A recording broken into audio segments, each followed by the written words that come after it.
as I choke to death. It is another Wednesday, which means it is another episode of Not Playing Politics. I'm your host, Alexander Keaton, as with always, my Rio Nick Bradshaw. Nick, how you doing? I'm doing pretty well. As per always, it was a very boring and uneventful week in our country's political and pop culture realm, as you can see. Yay! Yeah, it really has been dull. I really wish somebody would do something. Somebody would do something crazy or whatnot. I mean, just it's so boring right now. I didn't even know what we'd talk about. I mean, there's so few things to choose from. Exactly. I feel like we could literally it's the wheel of fortune with pop topic culture. So yeah, let's see where do we want to go? If I could jump in on one thing. I know we're on the outset of this in pre-production. We didn't talk much about this. But maybe we'll throw up a couple of fun, quick ideas in the beginning, and then we'll head towards what we did discuss in pre-production about the theme. I was interested today to see. Recently, you saw that the infrastructure bill that's being pushed may be able to be pushed through reconciliation without any Republican votes. It's not that process that I'm really hung on at this point. It's more how I've seen the representation of how important language is, which I think we've tried to focus on this show. Senator Gillibrand came out and started listing things on her Twitter feed about, paid time off as infrastructure and childcare as infrastructure, and she's trying to go for this omnipresent language of, again, very progressive, front-leaning kind of stuff, so that if everything is listed, infrastructure, you can load up the bill. I don't think that was necessarily her intent, as much as it was just to kind of be on that forward edge to stay relevant in the digital space. Of course, people like Shapiro and everybody followed with things like unicorns are infrastructure and, rainbows are infrastructure. And the funny thing about it is that she was starting to get blowback on the left as well. And I think from one side, yes, it's dangerous that you just start changing the value of words, because then you could say anything, right? I want to pass this Voting Rights Act through reconciliation because it has to do with the budget. There have been requests to make judges push through with regard to budgetary, obviously having nothing to do with it. The point that I'm getting at is that it was interesting to see how quickly people were just pouncing from all over the place on everything. And yet, I think it underlines exactly what this show is about. I mean, language matters, words matter, capability matters.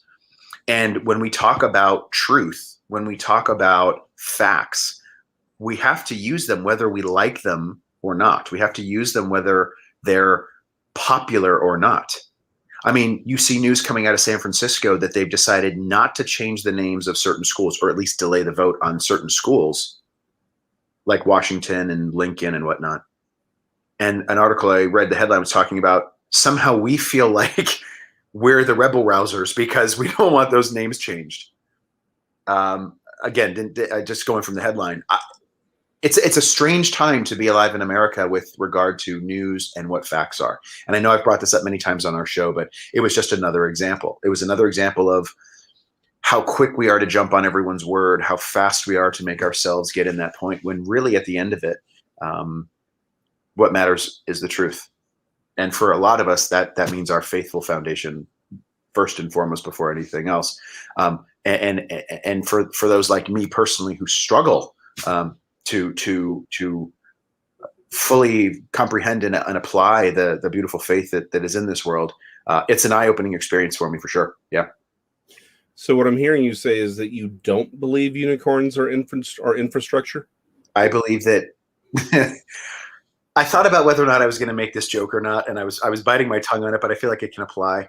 I feel like if a unicorn wanted to identify as infrastructure, then it would have a better chance from certain those, because again, that's that highlighting of that fact where we can now break down truth by using the concept of my truth, and therefore just applying whatever I feel or I believe. And yet what's funny is that even though the left in many ways has kind of commandeered that value, that presence of the identity of oneself can supersede fact in biology and whatever it wants, at its core, I also kind of feel like there's a little bit of a libertarian in there that says I can be what I want, where I want, to whom I want, and I should have no one to answer specifically through the the government. Right.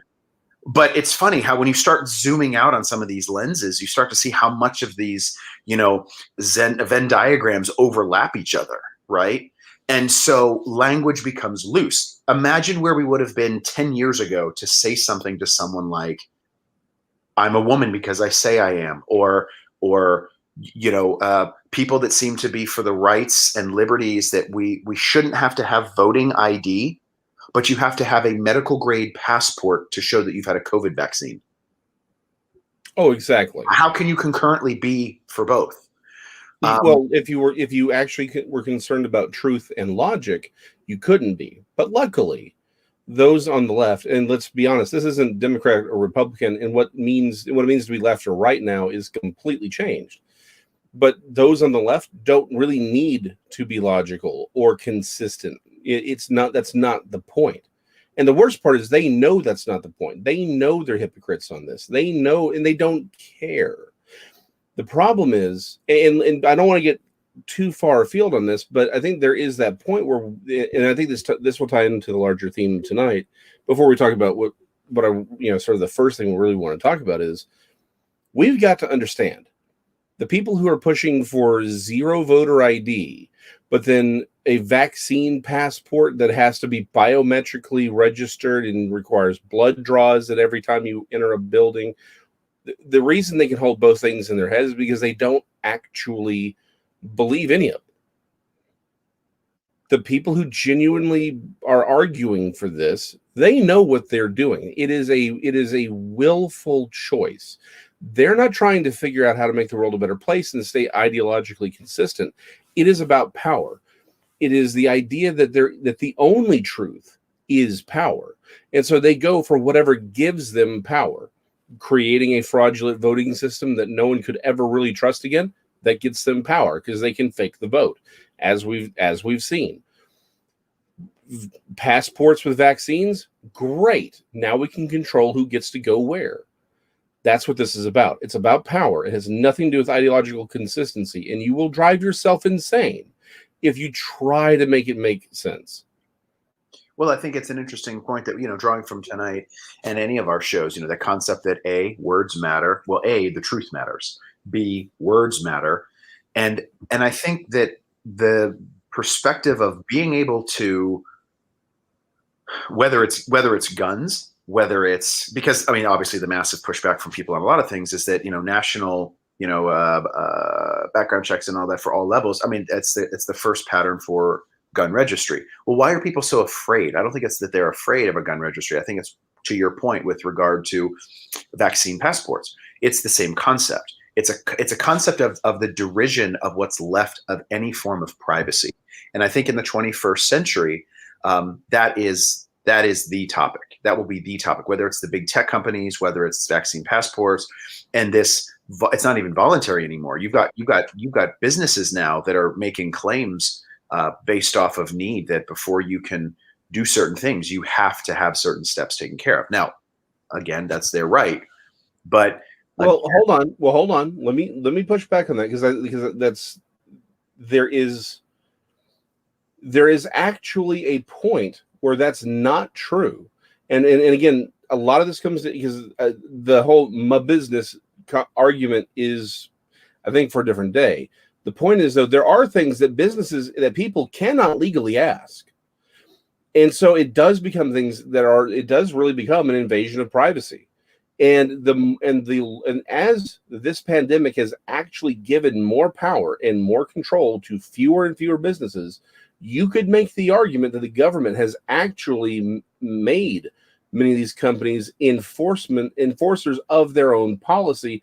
Therefore, they are ultimately acting on behalf of the government, which goes back to 14th Amendment protections. But the entire argument right behind HIPAA is that no one has a right to know your health. No one does. There's no requirement for anyone, business or government, to know your private medical history. That's the entire point of HIPAA. So I would. Do you push back on a pushback? What is that called? Because after a while, it probably just looks like we're dancing, right? Well, who says we're not?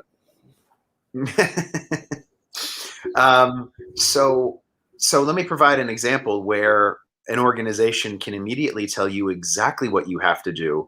And if you are in defiance of it, you will either find yourself removed from the organization or you will be extraordinarily limited. And that's the United States military. So the United States military, based off of, again, not a private corporation, but rather a governmental entity whose members come in under a contractual obligation, there are certain things. Were you assaulted by some small furry woodland creature? What the heck was that? Well, I'm sorry. I touched the sides of my computer, and there may have been something, a microphone.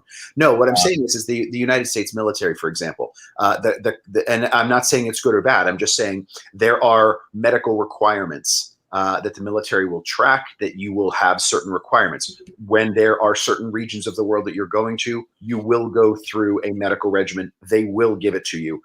It's not a matter of whether or not you'll take it. Now, there can be medical ways for you to present all types of communication and concerns, but fundamentally the overarching presence, and I won't speak on behalf of military medicine, but fundamentally, if you're going to a region of the world and you want to be safe, there's going to be that platform put in place for that. So right, but so let me push back on your pushback on that, because the problem is now we're just doing push-ups. I get where you're going, but that is the military. Now we're just, well, exactly, which is the military is a voluntary thing until the draft, but that is a governmental organization that is unique in what its requirements and roles are.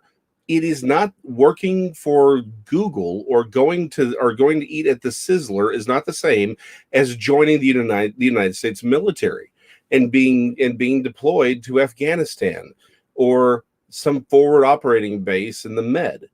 Those are very different things. And again, you tell me you're in the military, you're like, I don't think the government should tell me what to take. I'm going to tell you, I'm sorry, you're the one who signed up.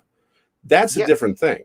But, sure. If somebody wants to, so the problem with the vaccine IDs is that this absolutely runs afoul HIPAA. And it's now but here's the bigger, again, it goes back to the question of how can you require a vaccine card but not ID. But again, it goes back to this isn't ideal. It has never been about ideological consistency. And a great example of that is the wall. The wall that was that all the Democrats and all the liberals and all the leftists spent 4 years screaming about how this was the greatest injustice that had ever occurred in human history. Walls never work. Walls that do nothing but trap goodness out of our country and retain evil and do not work. And we when our blessed meat puppet ascended to our throne, helped by the little cherubs that have to carry him up the stairs, he put an end to the evilness of the construction of the wall and told all the little children, come unto me. And now what's happening?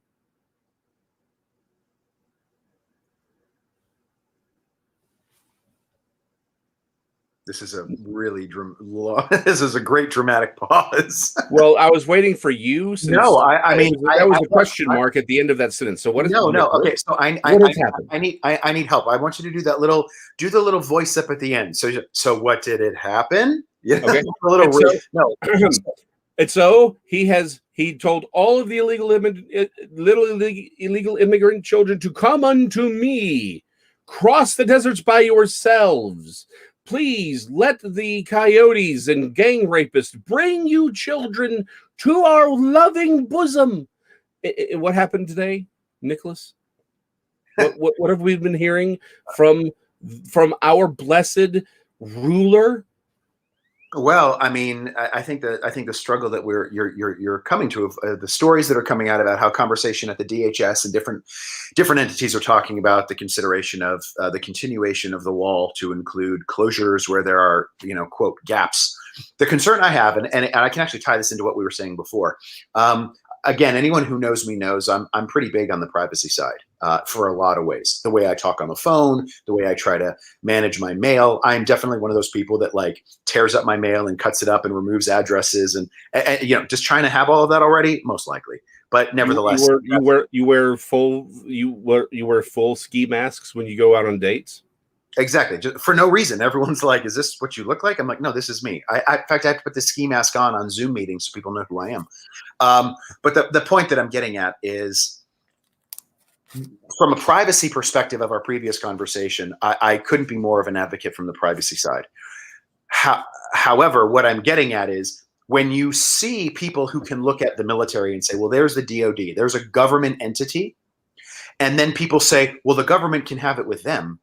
And when you look to the government as the sole lens for what you're creating, you can see where the logic goes, well, if the government can do it for them, well, we can just do it for all of us because the government is the ruling class of our country. The government is the deity. Now, this comes down to a much bigger argument we'll have on another show sometime, where it comes together to say the context of whether you view our country from two perspectives. Do you believe that our rights are inalienable, given to us by God, and protected by our form of government through our Constitution? Or for those who may believe that your government is the one who grants those freedoms. Now, that's a different conversation, but I want to loop it back in to discussing what we're talking about with regard to the wall. What I think of, again, it's in this ability to posture to look good. Unicorns are infrastructure. Look how woke I am. Look how progressive I am. Wars, I remember us talking about this on the show before, the concept of words mattering. I don't understand the context when Ilhan Omar says something like, this is a racist wall. Is it bigoted against other walls? Like, is it snubbing its nose at China and saying, you may be the Great Wall, but I'm, 4 feet taller. I'm what? The context, we're using inappropriate language.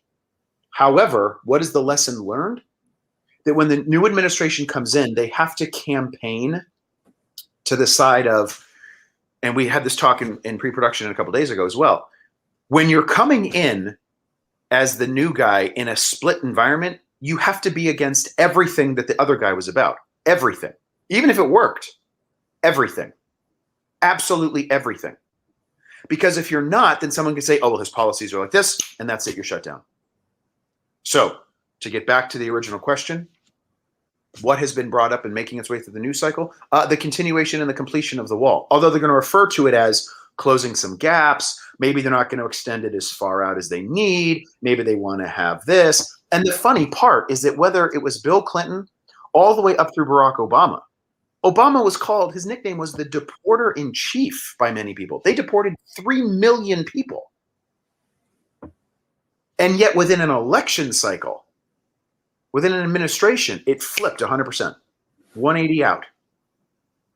Because those are the talking points, because you can see who is in power. Lastly, I'll end with this. I make the point who's in power.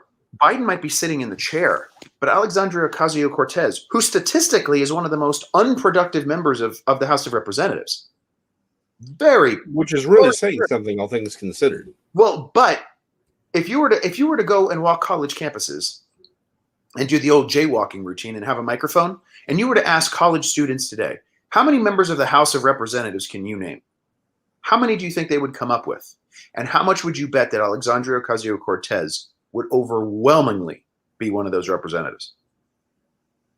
Oh, absolutely. So it's not about who has power, it's who has the presumption or the presentation or who has the presence of power. So the wall, it doesn't matter if Trump campaigned on it being the symbol of strength, but then it started to impact immigration law along with the stay in Mexico policies and different things going on. So then Biden had to be against it until he realized he couldn't in some ways. And when his own DHS is saying, we have to revisit, and they're going to use all the buzz language. And trust me, they are Olympic gold medalists from a messaging perspective, when you listen to Jen Psaki or even Mayorkas of the DHS try to address, Mayorkas I think does it in a much more reserved manner. Psaki obviously as press secretary is going to speak to it a lot more, but I mean, it is rhetorical witchcraft. I mean, wow. It is amazing to see that kind of language. You know, this reminds me of the old days of, you know, the president at the time referring to, well, it depends on what your definition of the word is. That really was brilliant. I mean, let's be honest. It's like you gotta look at him like that's a schmuck thing to say. But that is brilliant. Like, I mean, give the devil his due. It is brilliant. Well, I mean, the question then becomes this. This is what we're always talking about, I think. And I think we're going to see it with guns. There's an executive order supposed to come out tomorrow. I think we're going to see it with most things. I think the left, if I respect something about them, I've said it before, they are effect driven. They are results driven. It's very Machiavellian, but and unfortunately, it doesn't seem to matter to them, and there's no accountability as to whether there's damage done in the wake of what they want, whether it's billions of dollars during riots or whatnot. But they are effects driven, and so whether it's I have to learn my lesson by tearing down the wall because now I just feel better, to oh my gosh, I'm not only massively impacting. The wall is not designed, from my perspective and interpretation, it's this image that they want to pin on people that say, if you're for the wall, then it means you're not for the 14-year-old migrant who wants a better life.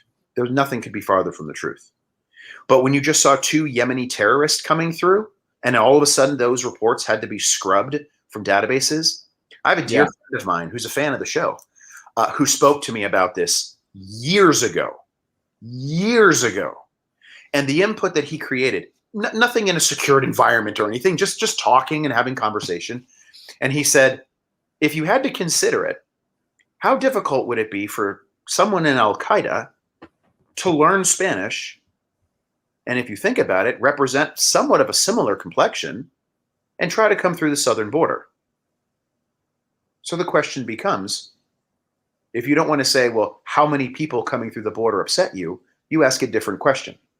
How many known terrorists coming through the border with ties to either Yemeni forces or pick one? It doesn't matter, right? How many of those do you want to come through? 9/11 was conducted by 20 people on a budget of $500,000, and look what it did. Yeah. What do you think you could do if you had 5,000 people with that ideology? So the question I pose back to people when it's, well, the wall is racist. Look, if I were some 25-year-old father and I wanted a better life for my wife and kid, you better believe I would do everything I could to get my family here. I would hope that I would have the means to be able to do it legally and ethically and morally and soundly and as quickly as possible. But let me tell you something. At the end of the day, if it took anything to get my family to a better place of safety, I would do it. And I will confess that crime to everybody on this channel right now. I would do it immediately. I think most of us would. However, it's not about them at all. It really isn't. It's not about the young man they found in the desert today who's talking about being abandoned. It's not the young family that had a child, a toddler, a baby that the representatives of the government down there had to save out of the river. That's not what it's about. Not for me. It's the way that it brings out the worst in that situation. You waved a red flag in front of a bull, and that bull is going to be working towards human trafficking, drug trafficking, sex trafficking, minors. I'm sorry. And I feel absolutely no conscience about saying that if I put up a wall that was 1,000 feet high and 10,000 miles long, and it prevented one more of those people from coming into our country, then it would be worth it. If it prevented one child from Guatemala from being taken advantage of, then it would be worth it. Or dying in the desert. 200 people. Or any of it. I refuse I refuse to be pinned down in an argument anymore that this conditional, well, you're either this or you're this. That gets nowhere. Guess what? I can be for both. I can be a capitalist-minded environmentalist. I can want the environment to be taken care of without crushing the world economy. I can be for the security of my nation while being open-minded to immigrants wanting a better life, like my great-grandparents who came off of a boat from Italy.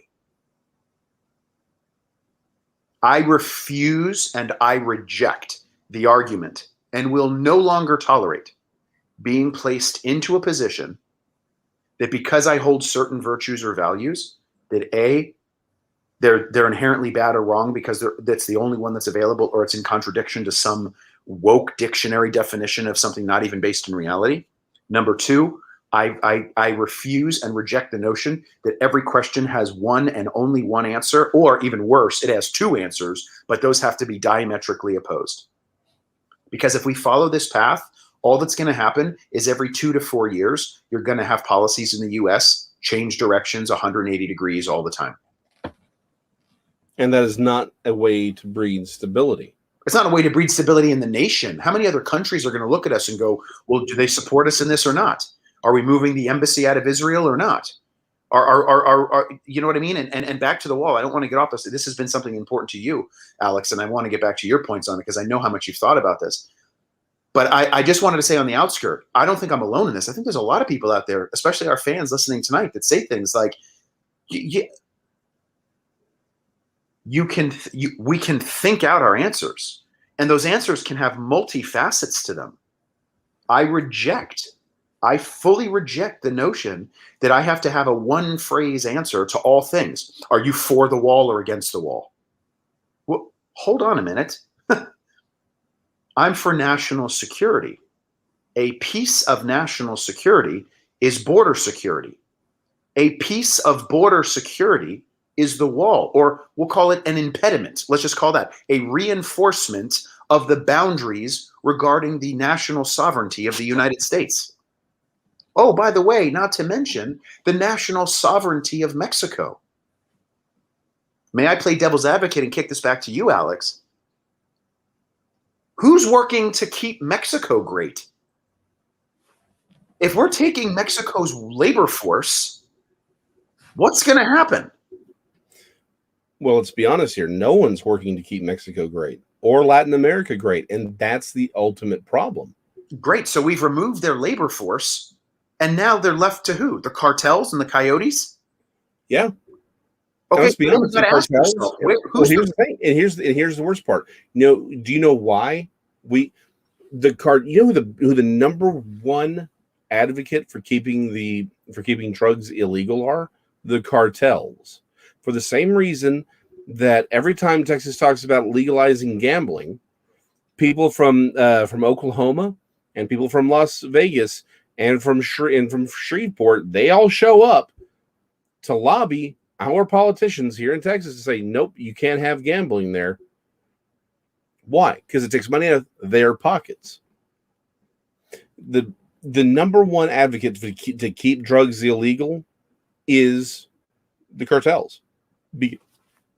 With the product being illegal, it skyrockets the cost, and also means when you make anything illegal, only those who engage in illegality are going to be the ones to sell it. Well, the people who engage in illegality, guess what they don't traditionally care about?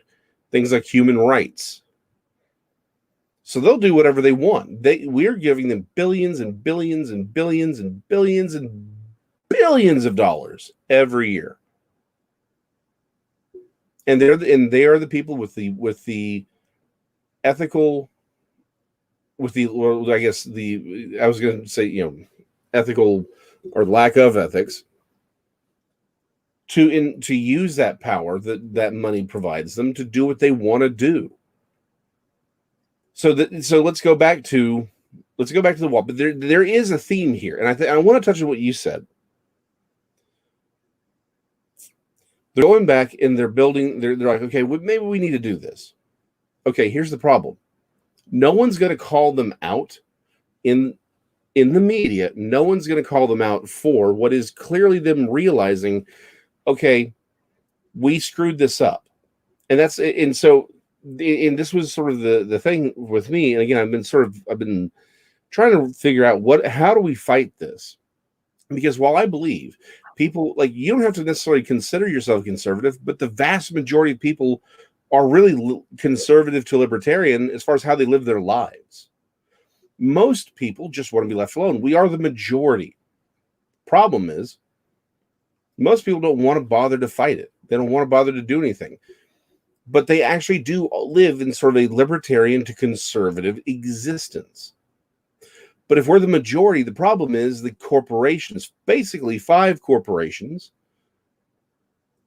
were propped up by the U.S. military and the CIA and the government in general, the Alphabet, Amazon, Apple, Facebook, all these companies have remarkably large contracts with the United States federal government for infrastructure, for, again, digital infrastructure, for development of AI and different things the military uses and the CIA use, et cetera, et cetera, et cetera. So what we've done is we've given essentially it is the deep state, and they are colluding with 5 major corporations. These corporations essentially have more power than any empire has ever had in the history of humanity. Not since Nimrod himself has any one organization essentially wielded the kind of power over humanity that these 5 corporations can. So in many ways, we are an insurgent group. And the problem is, because the media is not going to call them, is really not going to call the Biden administration out on this switch and the flip. The question I've been asking is, what does fighting back actually look like? This is a question we've been asking for a while, right? What does fighting back actually look like? And I think I had it today with this one situation, with this Biden administration flip. It made sense. What we actually need to do. What's the advantage that we have? And it starts with what you said about no longer accepting the premise of the argument. Starting today, what we're going to do with this channel is help develop the arguments.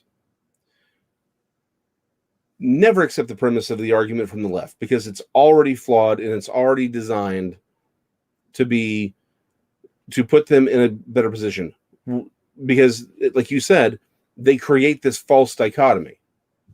Well, let me hop in real quickly. What I see is, because again, we've also designed this channel not to just be like, everyone's so crazy, we are right. Like, that's not what we're trying to put out. What I'm saying is, the left, I think, builds a result, and then they architect their argument and their actions around that result. I think conservatives, in many ways, adhere to the channels of policy and law in place and push things through that way. That's why to many on the right, to many conservatives, to many libertarians, wherever you want to put it, there's that feeling of like, well, they have no respect for the rule of law.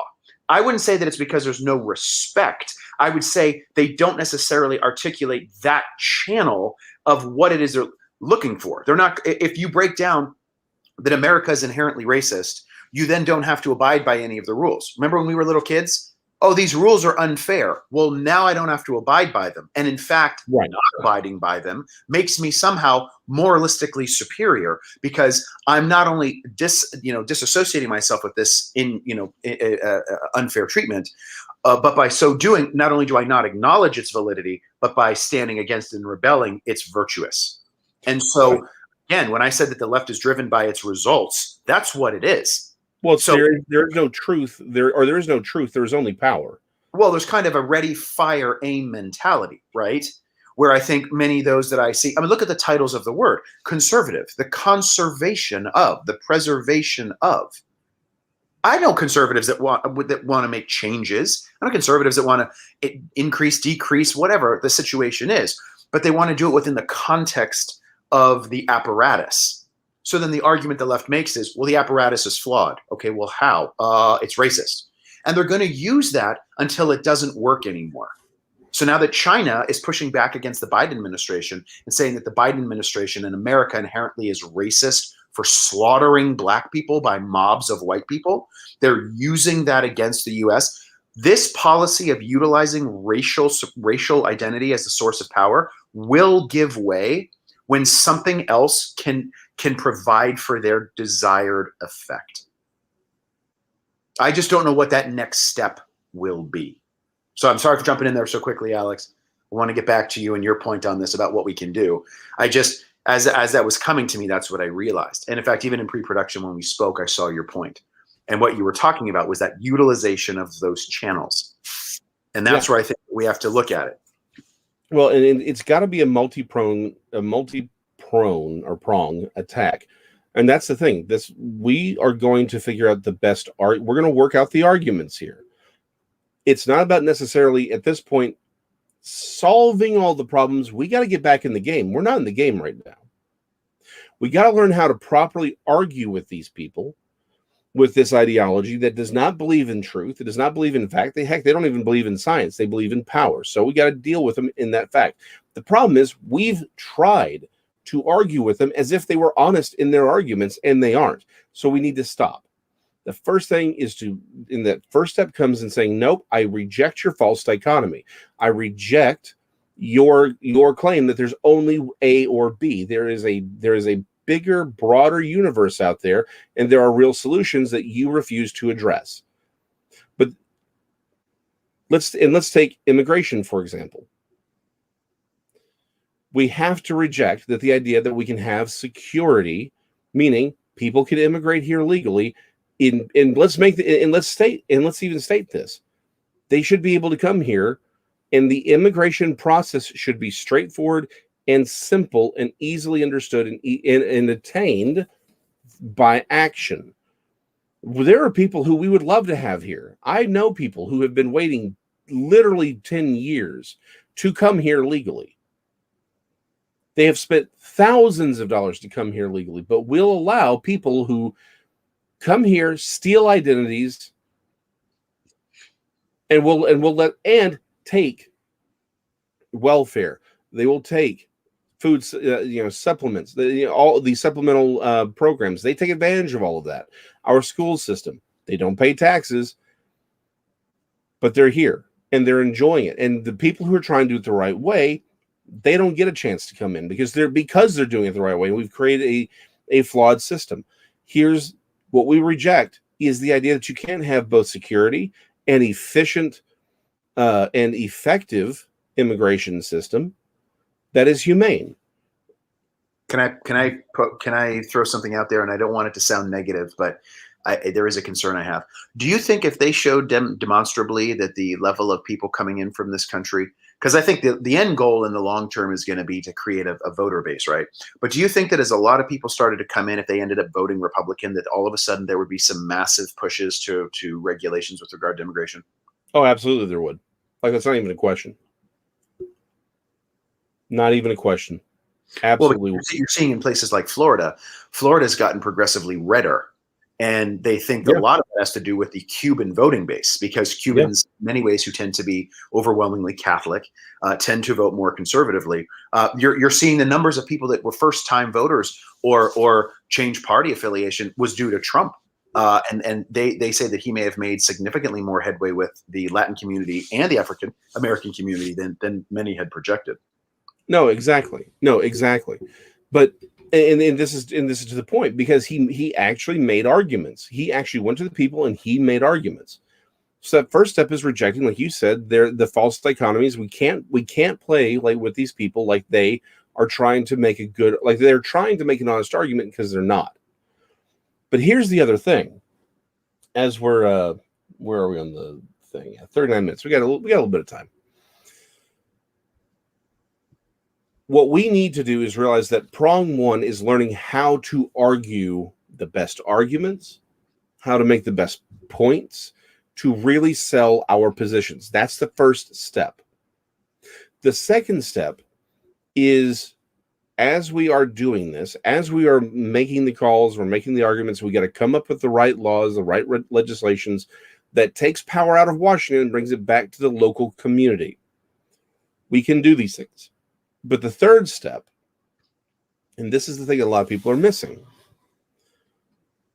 we have to start suing the media and big tech. We actually have to take our rights back. And here's the foundation. Now, again, we're going to work these out. We're going to start finding ways of doing this. But We need to start suing big media and big tech, and we do it because of the inherent flaws in their argument. We do it because, and it will take time. It will take millions of dollars. But I know that there are attorneys with the time, and there are people with the money who can do this. But I think you can make a really obvious and really effective case that the news media has actively manipulated the flow of information, that actually undercuts their claim to be news. That's fraud, which means they are fraudulently placing or they are defrauding the customer, who is both the advertiser and the viewer. That's fraud, because while you're right, my company gets to do what they want, but my company can't lie about, they can't commit fraud. I think you could make that argument. There are attorneys out there who are brilliant enough to do that. Same thing with Amazon, all these others. We know Amazon colluded with Apple to get Parler kicked off of Amazon's servers. We know that to be fact. That's not even a theory anymore. We know that they did. And so the problem is, a lot of these companies, they have these contracts, they have this power because the government, like using 230, there is a claim to protection. We don't have to change the law. We just have to sue them for not holding up their end of the law. That's the thing. If let's use the baker, right? Everyone likes to point to the baker and say, well, see, Facebook can kick off whomever they want if you believe the baker doesn't have to bake the cake for the gay couple. Well, here's the difference. The baker never said he wouldn't sell them a cake. The baker never said he wouldn't bake them a cake. The baker said he would not write on the cake because he felt that would be infringing on his First Amendment speech. Okay, so it's not that he won't. Again, that would mean Facebook has to leave people on. That would be the best equivalent. But the other thing here is there are actual competitors for the cake baker. There are no real actual competitors for Facebook or Twitter or Amazon. They don't exist. There are people who are competing, yes. However, because the government has granted protection to these companies, they are de facto monopolies. Secondly, and this is really where the metaphor really works. The cake baker didn't go out and collude with these other competition to prevent any of these other bakers from baking a cake for the gay couple. Also, they did not collude with the local construction company to build another bakery that would bake a cake for the gay couple. Moreover, that baker does not enjoy protection from the government based on the idea that he would bake cakes for everyone. So there is a very obvious case for fraud here. Proving it in a court of law can be difficult. Like I said, this will take time. It will take millions of dollars, but it can be done. There's a lot of laws that were created to protect the media and that ultimately protect big tech, but they can be fought and they can be won. Veritas is proving it right now. There was with the New York Times. Have you heard about what's going on with Veritas and the New York Times? Please remind me, but I'm aware of James. I'm blanking. What's his last name? James O'Keefe. O'Keefe and his work. Yeah. And there was something that was coming out recently. Yes. He's taking on the big gray lady, but I don't recall exactly what the situation was. Well,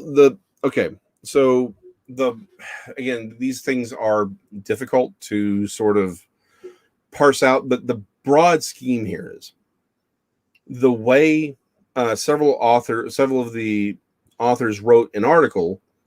It was clear that they were defaming Veritas. That's the best way to look at it, right? They were defaming Veritas in what is supposed to be a news section. Well, the defense for the gray lady was, well, they're actually opinion pieces.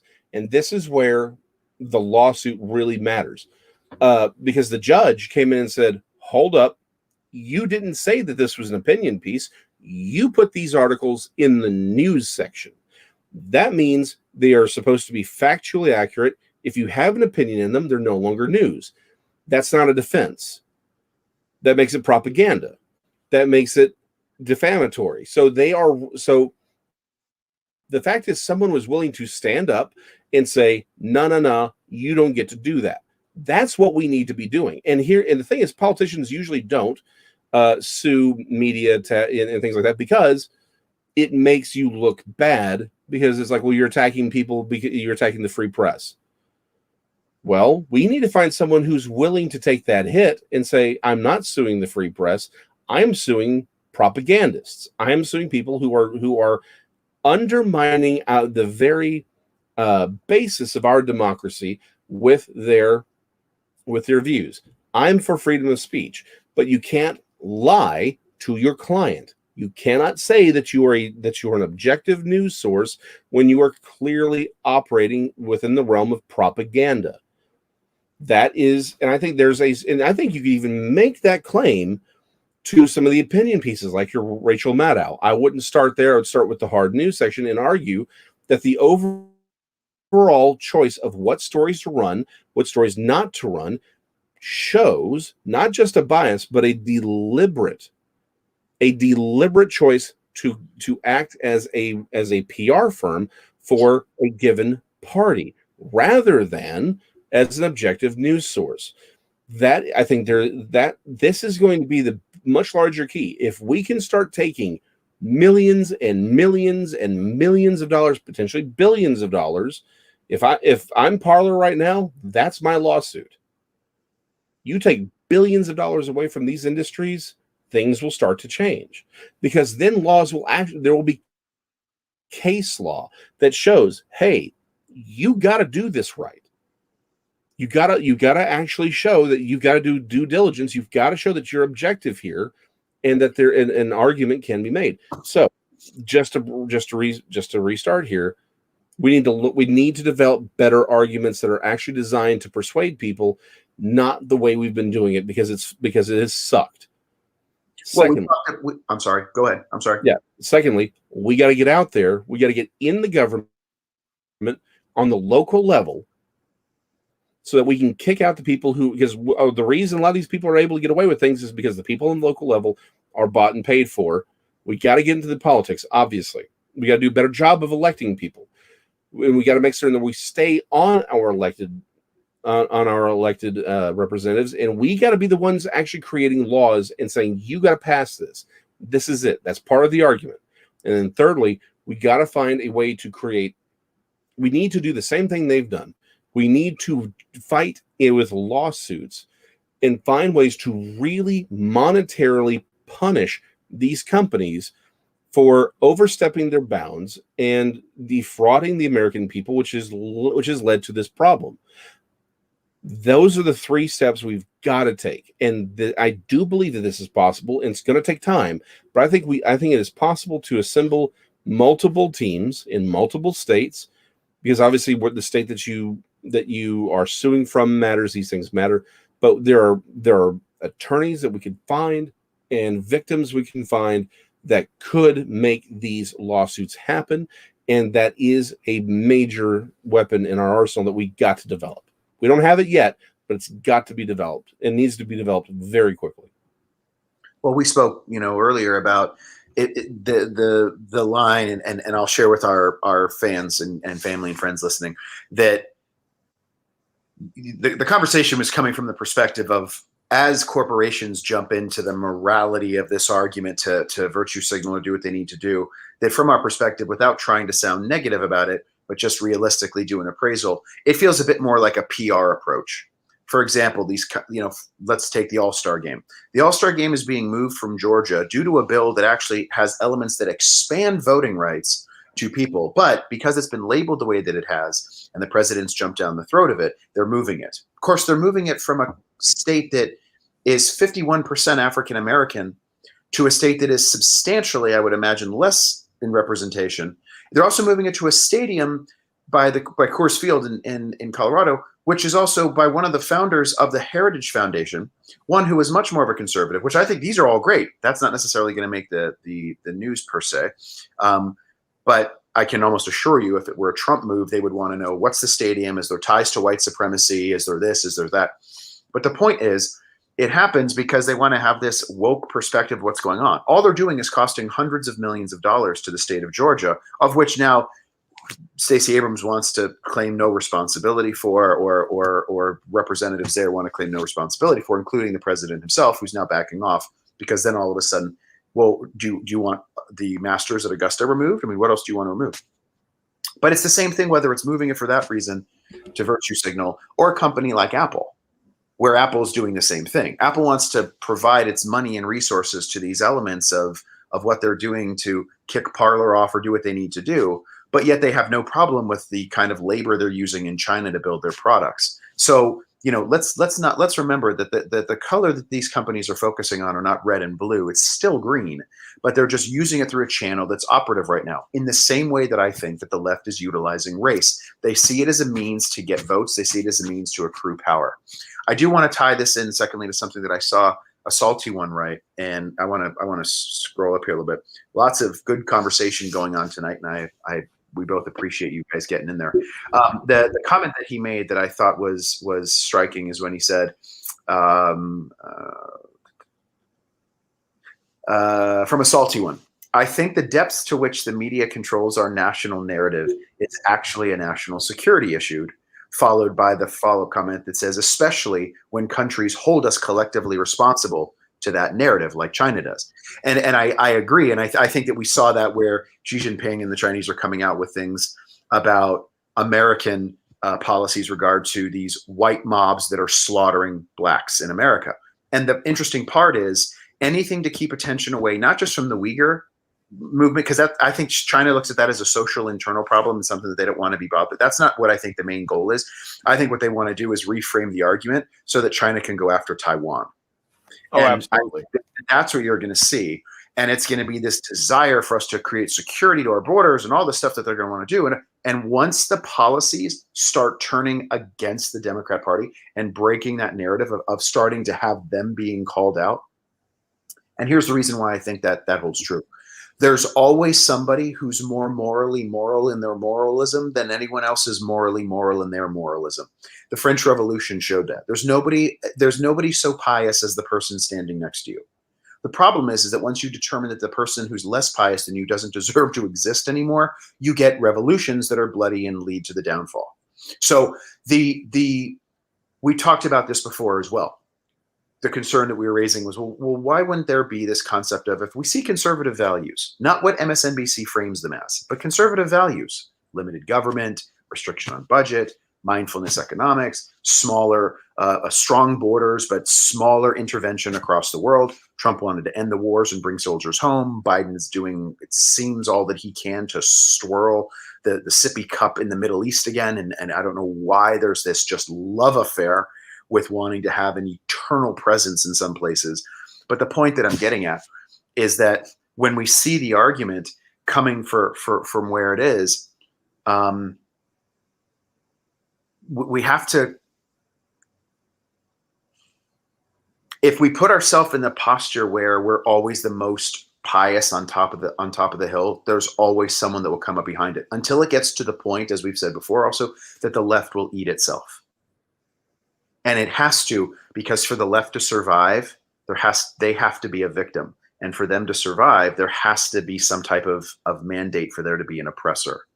But when they become the oppressor, then it has to go through its own channels. You'll see it start to break apart, I think. In fact, the trade-off to this, in conversations with my father, who's been concerned about the state of the country for a while, the thing you're starting to see, though, is that its states are starting to come back and kick in their powers, which I think overall is a net positive. It's a gain that they're exercising their will. So hopefully we'll see what happens that way, because the concept of the federal government, whether it's through HR1 or whatever it is, I think is massively overplaying their hands. And I think if Biden really wants to solidify a vote in 2022, he's going to try to push it. No one will make the NRA more valid again than if he tries to pull some of these inventions with regard to executive order. So everyone pay attention tomorrow. We'll see what happens with regard to the executive actions coming out. The supposed approach is going to be an executive action on the identification through background check with regard to ghost guns or weapons that are purchased without as independent components, without accompanying serial numbers. But nevertheless, I think that if we rely upon the perspective that Salty One was bringing up, when you put this all out to the world of this is where we are, and then other countries say, okay, cool, so this is what you want to be, fine. We have used George Floyd, or let me rephrase, George Floyd has been used as the battle drum for those wanting to push a narrative. If this case is not immediate, if they're not already working on the appeals to this case, they have the most incompetent lawyer representation in the world. Because if you don't think, I have very little hope. I hope, and let me take that back. I hope justice prevails. But again, through the lens of marketing, you've already got people claiming if this guy's not hung by the yardarm, cities are going to burn. Well, that is basically the case. I mean, that is the situation, and I agree with you. And the justice and the court systems are gone, and mob rule is here. And democracy, by definition of mob rule, is in its place. Exactly. And as these foreign countries see that and lean into it, I think that then you have to live up to it. So what are we supposed to do then? Say, oh, China called us out on this. We better align with it and then change our policies because of it? That is a slippery slope, my friend. Oh, it is. It is. And I want to go back. And here's the thing. I think that is like the only, particularly over the last 2 days with the witnesses that they've had. Go listen to Tim Pool's reading of it because it's, I don't want to get too far into it, but the point is they've really undercut the prosecution's case over the last few days. So I go back to really, yeah, I mean, if it's the only way that there's a real conviction here is because of the fear of mob retaliation. So yeah, that appeal has already got to be pre-written where it's like, no, it's obvious they did this because they didn't want to have their houses burned down. Here, and we've had certain people, we've had several jury members or potential jury members mention that. So I agree with you on that. But before we go, I want to touch real quickly on the MLB moving from Georgia to Colorado as a perfect example of what I'm talking about on winning, on changing our attack on the argument. Right now we're saying, well, look, you're moving from Georgia. Why are you punishing, this for this? No. We got to go back on the attack. We say, hold up. We stop and we go, so hold on. So because you oppose Georgia securing the election and actually making it easier to vote, and you list why, and you make certain you list all the ways that Georgia is making it easier to vote than Colorado. You then say, so you oppose that, but you're okay with Colorado, who has many of these same measures and are in many ways even more restrictive than Georgia. So you're willing to take $100 million from 31% black Georgia and 51. Give it to 70-something% white Colorado. And you did it because the president came after you.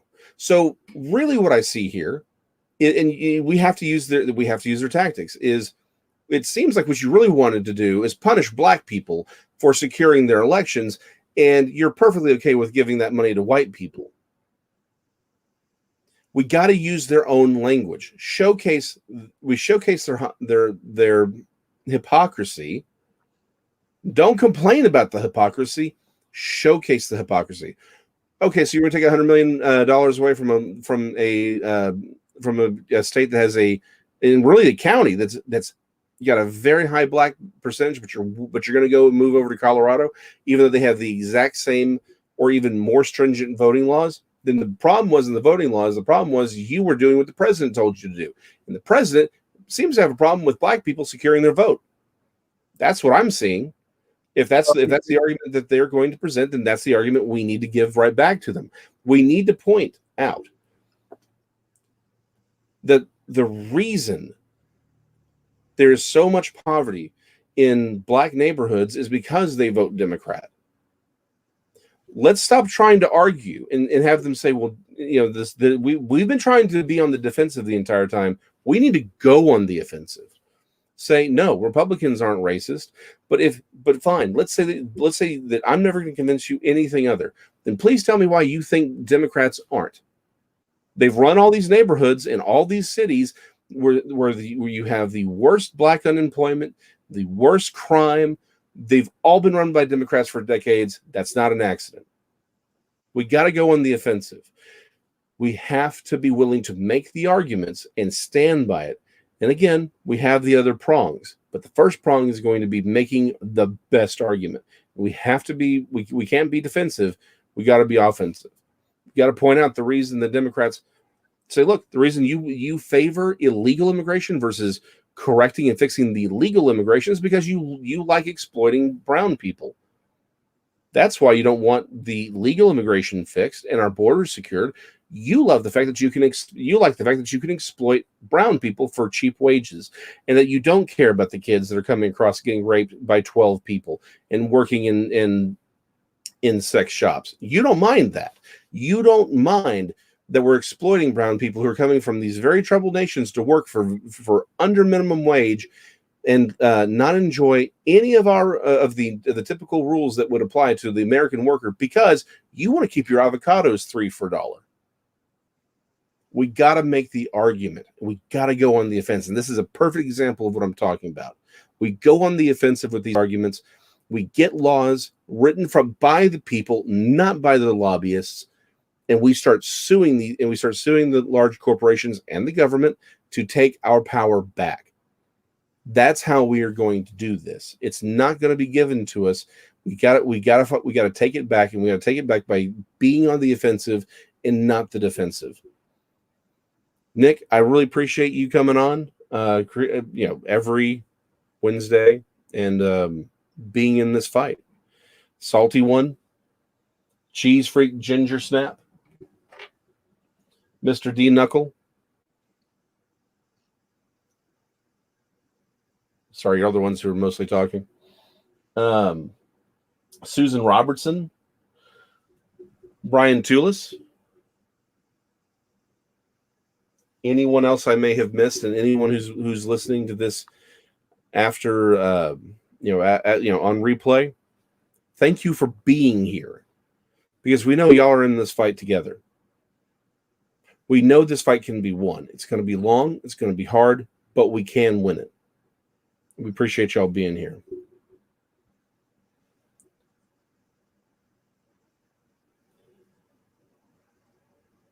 Is that my cue? That was your cue. Okay. Next time I'm just going to say, Nicholas. Hold on.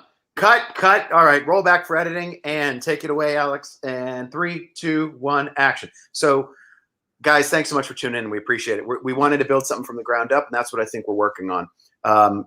As again, words matter, the truth matters, your presence matters, your ideas matter. When you guys have ideas about these things, share them with one another and share them with us. We're here because we believe in the welfare of our country. We believe in each other, and we believe that this is something worth fighting for. Thank you all for your support. God bless everyone. Be safe. Temperatures are starting to get hot out there again. Certainly in Texas they are. But to everyone out there, stay positive, love yourself and someone else. Take care. Bye.